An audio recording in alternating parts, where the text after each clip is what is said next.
Team सनातन। जय मां मातंगी। कलयुग के साक्षात देवता हैं खाटू जी श्याम।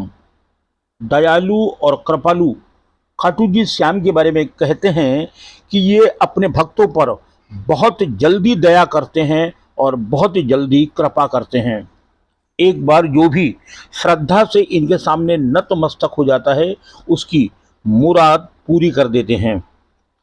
खाटू जी श्याम को कैसे रिझाएं, खाटू जी श्याम को कैसे पाएं और खाटू जी श्याम से कैसे वरदान प्राप्त करें, यही जानने के लिए आज इस एपिसोड में आप जानेंगे खाटू जी श्याम का वो दिव्य मंत्र जिसके जपते ही आपकी हर मनोरथ पूरी हो जाएगी। दुर्लभ और अत्यंत महत्वपूर्ण है यह मंत्र।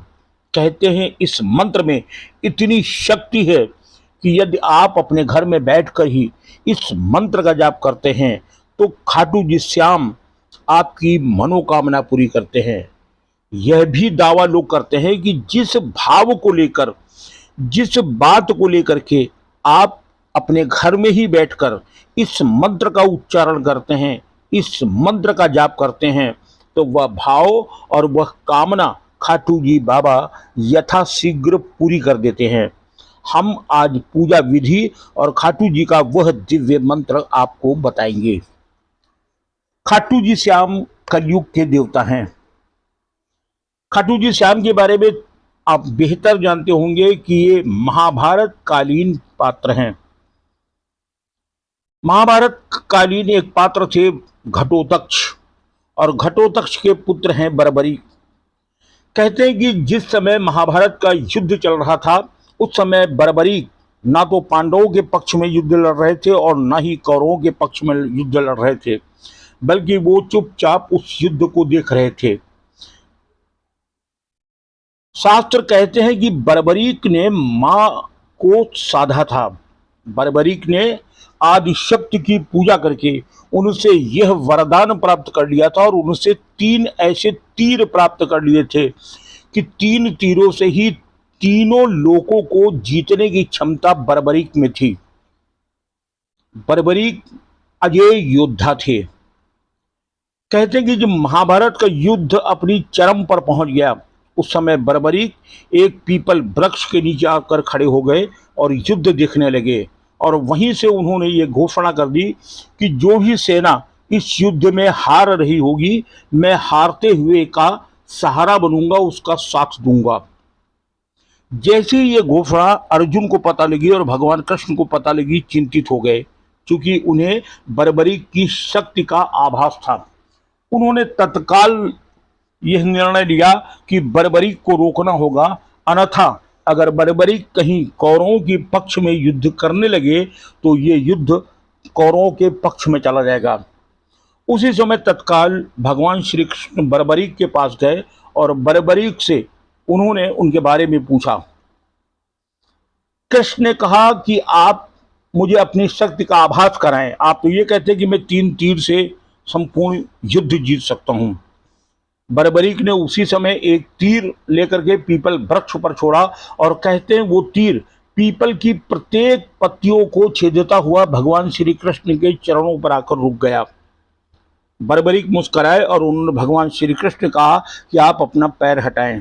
कृष्ण समझ गए, क्योंकि पीपल का एक पत्ता टूटकर गिर गया था जिसे भगवान कृष्ण ने अपने पैरों को नीचे दबा लिया था, और जैसे ही कृष्ण ने उस पैर को हटाया देखा कि उस पीपल के पत्ते में भी तीर का सुराख बना हुआ था। कृष्ण समझ गए कि बर्बरीक इस युद्ध में कुछ भी कर सकते हैं। फिर क्या था, अगले ही दिन भगवान श्री कृष्ण ने एक ब्राह्मण का रूप धर के बर्बरीक के पास गए और उन्होंने बर्बरीक से उनका शीश दान में मांग लिया। दानवीर बर्बरीक ने बगैर हिचक अपना शीश काटकर भगवान को दे दिया, क्योंकि वो यह जानते थे कि जो ब्राह्मण मेरे सामने मेरा शीश मांग रहा है वो कोई और नहीं बल्कि साक्षात नारायण हैं। और बर्बरीक ने जैसे ही शीश दान में दिया, कृष्ण ने उन्हें यह वरदान दे दिया कि बर्बरीक तुम्हारे इस दान से मैं इतना प्रसन्न हूँ कि तुम्हें वरदान देता हूँ कि अगले कलिकाल यानी कलयुग में तुम हमारे नाम से और हमारे स्वरूप से ही पूजे जाओगे और हमारी तरह तुम्हारी पूजा होगी और तुम्हें खाटू जी श्याम मिलेगा। कहते हैं कि बर्बरीक ने अंतिम इच्छा कृष्ण ने की कि अब मैं चाहता हूं कि मेरा शीश तो कट गया है और मैं जा रहा हूं, लेकिन मैं चाहता हूं इस महाभारत युद्ध को देखूं। तब कृष्ण ने एक ऊंचे से टीले पर बर्बरीक का कटा हुआ सर रख दिया था और उस कटे हुए सर ने पूरा महाभारत का युद्ध अपनी आंखों से देखा था। और उसी कटे हुए सर का ही कमाल था कि जब युद्ध पांडव जीत गए तो आपस में इनमें इस बात का झगड़ा होने लगा कि किसने कितने सैनिकों को मारा, कितने योद्धाओं को मारा। अब बड़ा ये था कि ये निर्णय कौन करेगा कि किसने कितने लोगों को मारा। तब कृष्ण ने कहा कि मेरे पास एक ऐसा गवाह मौजूद है जो सच सच बता देगा कि युद्ध कौन लड़ रहा था और सबसे ज्यादा किसने वध किया। भगवान कृष्ण पांडवों को लेकर के बर्बरीक के कटे हुए सर के पास गए और उनसे पूछा कि कृपया बताएं कि इस युद्ध में सबसे ज्यादा वध किसने किया। बर्बरीक मुस्कुराए और बोले कि हे भगवान, मैंने तो पूरे युद्ध में देखा कि सुदर्शनधारी श्री कृष्ण ही इस युद्ध को अकेले लड़ रहे थे और द्रौपदी मां काली का स्वरूप धरे अपने केशों को खोले लोगों का रक्त पी रही थी, यानी द्रौपदी योद्धाओं का रक्त पी रही थी और भगवान कृष्ण अपने सुदर्शन चक्र से युद्ध लड़ रहे थे। ये बात बर्बरीक के कटे हुए सर ने बताई थी।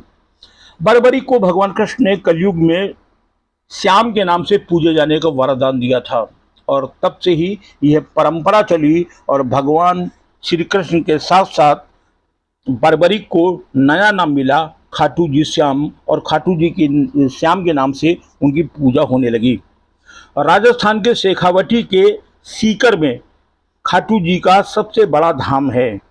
वहाँ प्रतिवर्ष फाल्गुन माह के शुक्ल पक्ष में से लेकर के 12वीं तक बहुत विशाल मेला लगता है जिसमें दुनिया भर के लोग पहुंचते हैं। बर्बरीक 3 बाणों से युद्ध जीत सकते थे। बर्बरीक ने अपना शीश भगवान कृष्ण को दान में दिया था। इसीलिए कहते हैं कि दुनिया का सबसे बड़ा अगर दानी कोई है वो बर्बरीक है। इसीलिए आज भी लोग खाटू जी श्याम पहुंचकर श्याम से दान मांगते हैं और कहते हैं कि खाटू जी धाम में पहुंचकर आप जो कुछ भी उनसे मांगेंगे खाटू जी श्याम आपको देंगे। खाटू जी श्याम के मंत्र के बारे में मैंने आपसे कहा था, तो आप कॉपी पेन लेकर के बैठ जाइए। मंत्र स्क्रीन पर भी आ रहा है। इस मंत्र को नियमित रूप से जाप करना है। करना कुछ नहीं है कि अपने घर में भी आप एकांत में या पूजा स्थान पर खाटू जी श्याम का एक चित्र स्थापित कर दीजिए, बढ़िया सा चित्र बना दीजिए। उसके बाद खाटू जी श्याम की वैसे ही पूजा करिए जैसे भगवान श्री कृष्ण की आप पूजा करते हैं। उनकी आरती करिए, भोग प्रसाद लगाइए, उन्हें फल मेवा मिष्ठान अर्पित करिए और उसके बाद आपको यह मंत्र जो बताया जा रहा है इस मंत्र को देना है। कम से कम 108 बार इस मंत्र का जाप करना है। अगर इस किसी कामना को लेकर के आप इस मंत्र का जाप कर रहे हैं तो वह यह मंत्र तब तक आप जपते रहेंगे जब तक आपकी वह कामना पूर्ण हो जाए। और अगर लगातार भी इस मंत्र का जाप आप करते रहें और नियमित पूजा में इसे शामिल कर लें तो आपके जीवन में कभी कोई कठिनाई नहीं आएगी, कोई कष्ट नहीं होगा। और जब भी कोई बड़ा सा संकट आपके सामने खड़ा होगा खाटू जी श्याम आपकी रक्षा करने आपके पास चले आएंगे, क्योंकि खाटू जी श्याम अजय योद्धा हैं, खाटू जी वरदानी हैं, खाटू जी श्याम दानी हैं। तो हम आपको बताने जा रहे हैं खाटू जी श्याम का वो मंत्र जिस मंत्र को जप करके आप सब कुछ पा सकते हैं, अपनी संपूर्ण मनोरथ को भी आप प्राप्त कर सकते हैं। मंत्र है ओम श्याम देवाय बर्बरीकाय हरे परमात्मने प्रणतः क्लेशनाशाय सुहृदयाय नमो नमः। ओम श्याम देवाय बर्बरीकाय हरे परमात्मने प्रणतः क्लेशनाशाय सुहृदयाय नमो नमः। ओम श्याम देवाय बर्बरीकाय हरे परमात्मने प्रणतः क्लेशनाशाय सुहृदयाय नमो नमः। यह दिव्य मंत्र है खाटू जी श्याम का, और इस मंत्र का नियमित रूप से आप जाप करना शुरू कर दीजिए।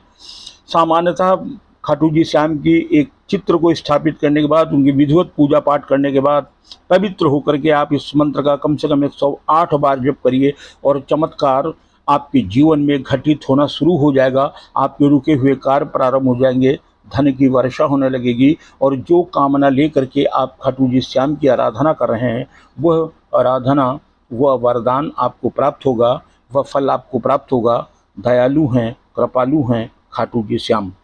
जय मां मातंगी।